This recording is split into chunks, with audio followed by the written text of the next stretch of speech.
hello. Oh.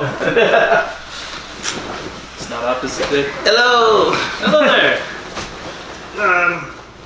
Standardized intro, welcoming, yada yada yada. Welcome to the 29th episode of Drunk Doctor Who Heroes and Villains, episode number 29. A subsidiary of your Drunk Doctor Who podcast. I don't know about subsidiary, but yeah. Alright. I don't know what that word means. But well, spin-off would be more accurate. A peripheral of your Alright. Drunk Doctor Who podcast. So today is April the 11th, 2022, and we were talking about... the Autons. Alright. The Autons First appeared in Spearhead from Space with the Third Doctor, his initial serial. So far, they have 9 serials that the Autons have appeared in. I've only seen 2 so far. Yeah, but we'll get to more in the future. Terror of the Autons. Real creepy plastic people. It's like child's fear that their G.I. Joe is going to come to life. And that was more Toy Story. Yeah, but these are human-sized plastic figures. They're controlled by the Nestine consciousness. Nestine. Conscious. They not only factor... kind of got into that a little bit with the Terror of the Autons. Mm-hmm. Like, we didn't... I don't know if they were named, but it said... I think the Nestine consciousness was named in Terror of the Autons. Of the plastics factory. Yeah. Was talking to somebody through, like, a console or... And then they play up again later on, and then in the modern stuff, and then then in several of the third party stuff. There are ones with Elizabeth Shaw. Well, she's in them in Probe, and they have a bunch of them. So including the third party stuff, I don't know if the number of appearances is accurate. Well, that's third party stuff. We'll deal with that later. I just grabbed that number off of Wikipedia. I've only seen 2 serials with the Autons. The cool part was they kind of ushered in a new era when they came in with the Third Doctor, because it went to black and white. went to color from black and white. Yeah. And then they ushered in the modern era because they were in the first episode of the 21st century stuff, the current revival, the episode Rose. Eccleston's first episode. Okay. Cool. Mm. Yeah. It was cool seeing them in color because they had kind of like that fleshy tone plastic skin. I feel like Doctor Who has tried to go very eerie with its sci-fi many times and didn't quite pull it off with like the costumes and the set design. But the Autons are very, very eerie and unsettling. So I think that was what they're going for, and they nailed it with like the the weird blank face people. They're uncomfortable to look at. I like when they're the ones that have like the fingers that pop down, and they have the guns that come out of and the guns. Yeah, it's kind of cool. Well, it's kind of cool though. What is?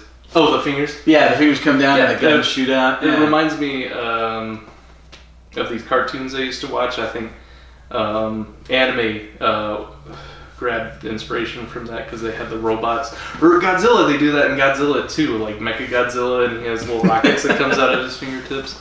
I feel like that's a fun trope that we revisit in sci-fi sometimes with the fingertip rocket pods. And later on, we'll have a companion that's an Auton for a while. Is that allowed? I thought they were bad. They are. Don't ask questions. Okay. All right. My friend, an enemy of... It's a really long, convoluted story. An enemy of my enemy is my friend. Really long and convoluted. Because that's the way Moffat liked it. Oh, boy. Yeah, it's going to be a while. Okay, that makes more sense. It's in the Moffat era. Oh, man. I feel like that was kind of like the no-holds-bar of Doctor Who. Yeah. Kind of. I've heard a lot of changes happen. I haven't seen anything. A lot more happened in Chibnall's. Yeah, that was more like just throwing out the actual... The baby with the bathwater. Yeah. But no, the Autons, like I said, come back with the very first episode of the revival, and they keep going. Are they still just as eerie and creepy? Yeah. Kind of cool. Well, that's good, because that's why we like them. Yeah, seeing those deals come out of the shop windows and Spearhead from Space is great. And we've talked about how Spearhead from Space was filmed on film because of the strike before. The Film Guild strike, was it? Yeah, the cameraman strike. Yeah, whatever their union's called. Right. So it was the only thing for the longest time of the classic stuff that was released on Blu-ray because it was actually filmed on film and it would take advantage the best of the Blu-ray format. So is it just the director that was filming it, or yeah? They just the director was like, "I'll go out there with a handheld. I'll film it. Just give me a camera." And they gave him a camera and he went out and filmed it. Yeah. There you go. It didn't look too bad. No, I kind of wish they did that during the Shadow strike. But anyway, now we've got a whole bunch more. In fact, I just picked up season 19. Wait, 19? 11. Season 18. 17. Tom Baker's 6th season just came out on Blu-ray. Oh, okay. Yeah. So are you going to have to repurchase these with 4K and then... Probably not. Okay, good. No. I'm getting them on Blu-ray because, like we discussed before, you actually see better quality, not only from the up conversion, but because they had more lines on their TV than we did. So with the missing lines, when you go to Blu-ray high definition, then you're actually seeing the full picture in terms of quality. But then they come out with the new high definition. Right, but you don't. It's only processed up. It's not actual video original film until they have the AI artificial intelligence that scale out the peripheral and they put it in 3D space, and then you have the viewing dome where you get to experience the people behind the camera. No. It's the future header, and there will always be a new form of media. Otherwise, they don't have anything. And you know what's going to push that? Porn. There you go. Yeah. Already, it's a pioneer. Probably in the virtual reality. But anyway, so I picked that up last week. Very cool. It was supposed to come out on the 19th, but it ended up coming out on the 5th. Oh, so it was early. 2 weeks early, yeah. That's a first for the BBC. Yeah, well, no. I think Barnes & Noble is just getting stuff and going, okay, let's just send it out. They're just street dating? Well, okay, to be fair, I guess because it's already been shipping is so much a nightmare right now, and anything you can get, just sell it, for a lot of these places. And they're just like, okay, sell it. And I'm sure for a lot of places, like the release date, they expect it to be one day, and because they expect to give like extra weeks for shipping these days. If it makes it on time, great, just move up the release date and get it out. So It may not have been them specifically, it might have actually been the distributor, BBC America or whatever. Awesome. Yeah. Big. So that's out, and right now the only thing we're waiting on is that we may even have a theoretical date on at all is Colin Baker's first season, season 22. And did they announce an animation that's coming out soon? Okay. Yes, or they just announced the change. The Vulnerable Snowman is the last one of the animations that was announced that we're waiting on until we kind of hit a brick wall in the animations, and no one's sure why, at least on the outside. I remember watching that reconstruction, and that one specifically was very confusing with like the stage direction captions. Yeah. And I remember sitting there going, I wish I could see what's happening. Well, we're going to. So I'm excited. We don't have a date on that. We don't have a date on season 22. We don't have a date yet on this year's specials. Well, they haven't really told us anything about the new season. Yeah, well...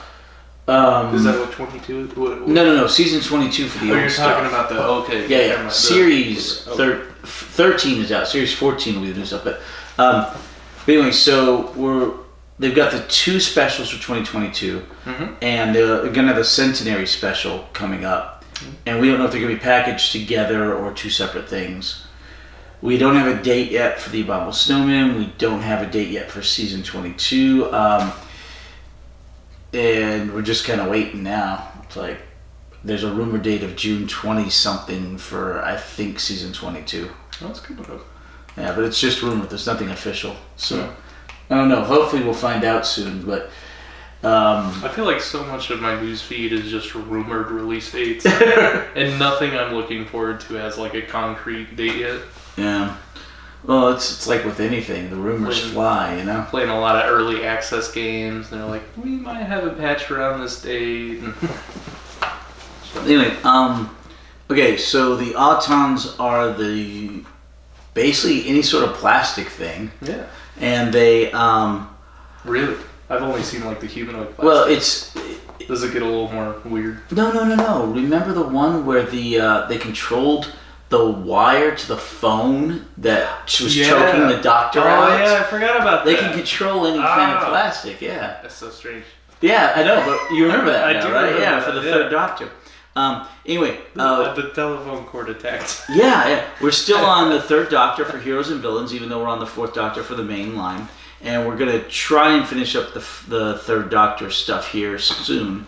The telephone wire thing just plays so heavily into that creepy, eerie, sci-fi, unsettling feature of the Autons because in modern day society, you think about all the plastic things that are surrounding you all the time. like if something, yeah. I feel like they try to explain it as something to do with, to be fair, specifically the structure of plastics. Yeah, look in this room, and to be fair, a lot of it is wood and metal or stone, you know. Yeah. But there is a decent amount of plastic, mostly with basically the wires. Every electronic is just the computer, plastic stuff. Yeah. But the Autons are creepy. They are not exactly sentient. They are controlled by the nesting consciousness, and they're of a hive mind with this nesting consciousness.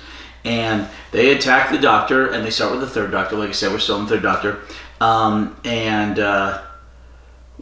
Poor Elizabeth Shaw. And then later on, with Terror of the Autons, the Doctor and Joe Grant. Mm-hmm. Yeah. And then later on, we'll see them attack Rose and another Doctor, etc., etc. As far as the nesting thing consciousness goes, that's one sci-fi trope I'll never get tired of. I just love the idea of the hive mind consciousness that controls other things. Right, yeah. Well, like the great intelligence. Yeah, it's always a fun concept. Yeah. Well, kind of like the Borg in Star Trek, you know? It's the same thing. It keeps showing up in sci-fi, and it's like the one thing that I don't get tired of whenever I see it. Or the deal in Ender's Game. Mm-hmm. What was it called? I don't remember the one in Ender's Game. Did you watch Edge of Tomorrow? Live, Die, Repeat with Tom Cruise? That was a Hive Mind thing. It's always fun. I don't know. I just never get tired. It never gets old. I'm like, that's a cool concept. Yeah, but it happened several times in Doctor Who. Like I said, the Great Intelligence, the Autons, and you'll see some more in the future, where it takes over organic entities or whatever entities and controls them, and they're never separately a part of themselves. In some ways, the Cybermen are kind of like that, but not exactly, because lone Cybermen can still be human. They're very mentally united, the Cybermen are, with the terms of very computerized. Right, kind of like Daleks. I think, I guess you could kind of call the Hive Mind, the Daleks like a... No, they're just really... They're more independent, Daleks are, but... Yeah, but they're more, they're just more militaristic. Yeah. I think I'm so fascinated by I think the concept of the Hive Mind is so fun because I've always been fascinated by bees and how they just kind of work in unison and like we had no idea how they communicate. Or ants, like an ant colony. They communicate with like pheromones or something, or just a hive, like a massive amount of creatures all doing the same thing in unison. Don't ask me, I'm not a biologist. It's kind of creepy and eerie, but it's really fascinating and cool at the same time. Let's see. Alright, so anyway, the Autons are really interesting. They come back again and they show up like we've stated in the new stuff. And they're just really, really cool. And they're in some of the third-party stuff. You've only seen 2 serials, so asking you what your favorite Autons serial seems kind of silly. I don't know if I could choose between them. both. I do like. Maybe it was the Terror of the Autons, because that's the one that we got to see them like fight with Unit, and Unit was just. Am I thinking of that right, or is that Spirit Victims? Okay, I think they do a little bit in both of them. Maybe the Unit shoots at them. I just remember them loading bullets into these plastic figurines, and they just keep walking. It's really I feel like that happened more than once to Unit. They're like, shoot it, and nothing happened. To be fair, Terror of the Autons was the one where the Master was behind it. Right, yeah. And they had the big heads on, and they were giving out the roses, the flowers to people, and the flowers were attacking people. Yeah, because they were plastic. Because they were plastic, yeah. See, even the flowers. Yeah.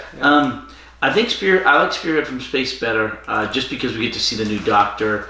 I don't think I have those notes in this one. Yeah, well, just because we get to see the new Doctor, and it's his beginning serial. That's a good point. And you get to see him in the shower with his tattoos. Yeah. It's like, whoa, the Doctor has tattoos. Navy man. Yeah. Was it the Navy? Yeah. He was in the Navy during WW2.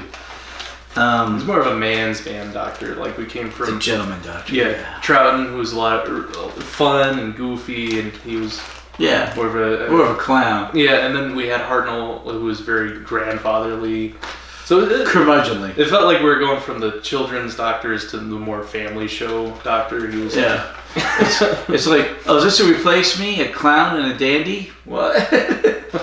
Oh my gosh. So, we've seen the 3 Doctors. You've seen the 3 Doctors. The 10th anniversary.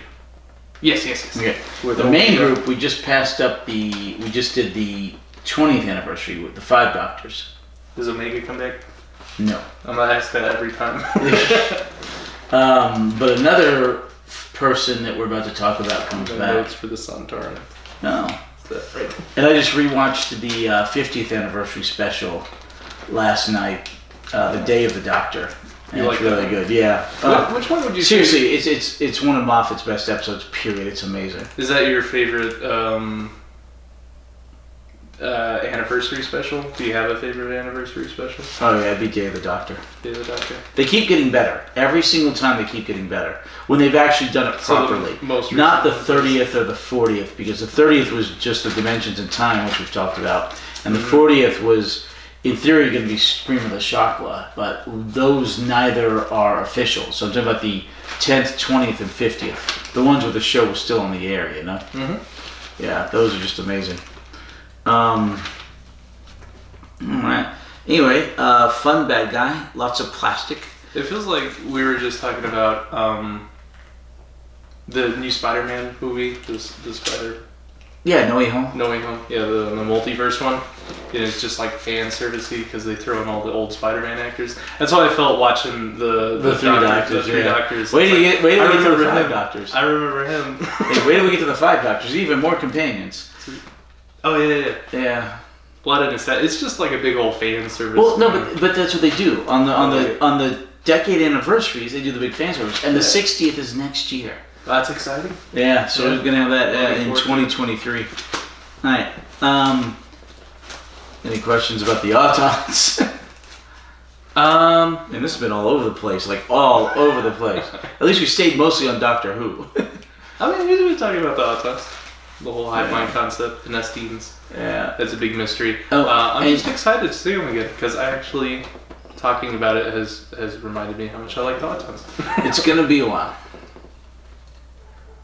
Okay. It's going to be a while. When you talk about the multiverse stuff, yeah, it's cool the first couple times, but I'm getting sick of it. That's now everything is starting to fall into multi. Yes. The latest Doctor Who Flux is a multiverse thing. I feel like once you have an IP that is stretched throughout so many years, they filled in the canon and the timeline, and they don't have anywhere else to go creatively other than just restarting. But we know that fans of something get very upset when you just like try to cut out or retcon or decanonize things. Correct. So really, the writer's only option, I feel like, is to say, well, here's another timeline so we can write something new because everything else is so filled in.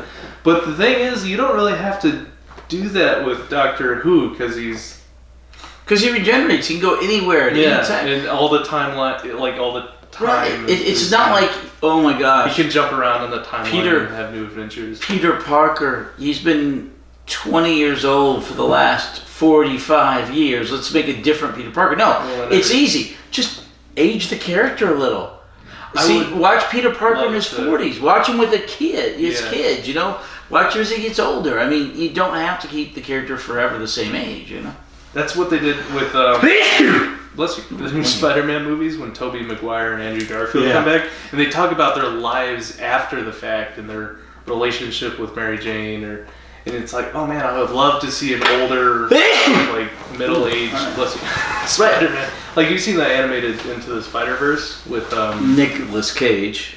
Yeah, Nicolas Cage, but just like the kind of chubby, older, depressed Spider-Man. His relationship didn't work out.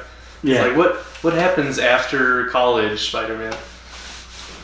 Well, they keep getting rebooted and failing because of that terrible third film. So we haven't seen that yet. Okay, dokie. Next, we're going to do The Master, and oh my god, so much to talk about The Master. Oh, yeah. Oh, man. A super duper... We're doing The Master tonight? Yeah, the second one here. Oh, I thought we were doing...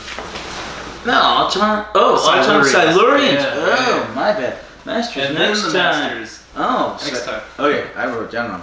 I skipped a spot because up there. This is in order, right? Or is it? Yeah, this is basically the list of it in order as we encounter them. Yeah. I mean, we can do the Masters next if you want to.